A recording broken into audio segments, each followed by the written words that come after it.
One of the things that we know is so important is having the right resources so that you're not building all of these for yourself every day as you go. And as we think about our instructional model, we really want to think about how we build in the tools so that you have them at your fingertips.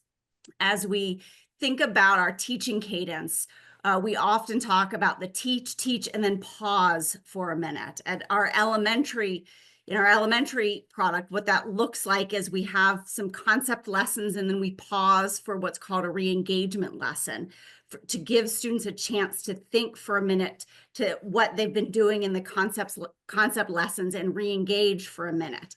In our secondary product, we have math book lessons and then they pause to work in Mathia. It's the same idea where this unfinished learning, it is okay. Creating this culture where it's okay. You don't have to get it right on the first go. It is expected for you to pause in the normal everyday cadence of learning. Within each lesson, we have a structure to the lessons, a 3-part lessons that guide that meaningful struggle. So this lesson cycle, again, are all the way beginning in kindergarten, all the way up through Algebra 2, moves students from how do we activate their thinking, how do we engage them in learning that gets them in that low floor, high ceiling thought at the very beginning, and then dive them deep into activities that allow them to work and collaborate and reason and think through that middle chunk of a lesson. And then at the end of each lesson, to pause, to think, to reflect. What have I learned? Where am I on this path? Am I still struggling? And that's okay. How confident am I? Where am I? And building those pieces in as a normal part of everyday routine so that students expect it, so that you expect it as a teacher, that it is the everyday part of the routine that kids just know as part of the normal everyday math class. Here's an example from our elementary product. This is from 2nd grade where students are just playing with some addition puzzles in the beginning of 2nd grade. So you can see this is right at the beginning of them building fluency within 20. So they're figuring out puzzles with 2 within 2, and then the puzzles in the explore phase then build out to 4, and they have to think about some different connections within those puzzles.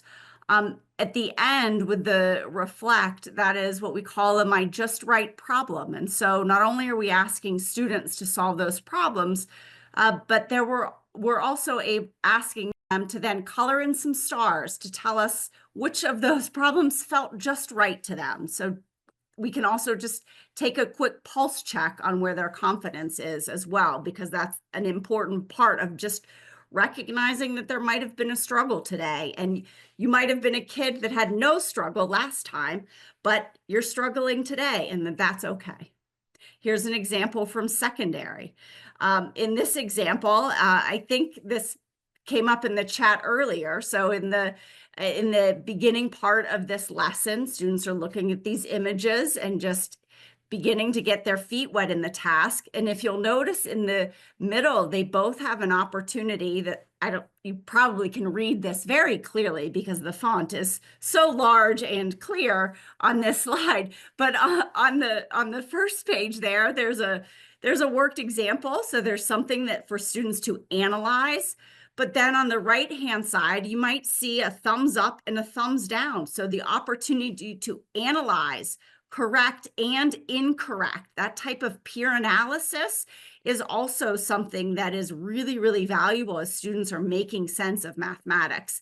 And then an opportunity for students to reflect on their thinking through the demonstrate phase. So those are an example of what we have in our materials.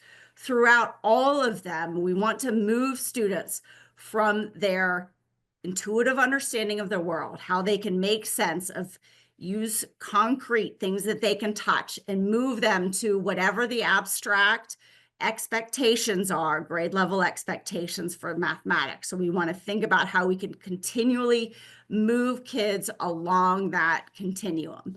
So as we, again, another example in fourth grade, as we move kids in understanding multiplication, so we move from a concrete area model into a representational, where they're moving to what we call a cross number puzzle, and then into partial products. So we want to move them through this process, again, build it in for the teachers so that you can spend your time doing all of the things that Robert and Charisse talked about to bring it to life, to support your students, instead of spending your time searching for the resources. And then in another example, one of my favorites in middle school is having students get up and figure out how to walk up and down a number line as they're learning to add and subtract integers as a way to make sense of the rules that we want them to physically feel in their bodies as they are beginning to work with the full scope of the number line.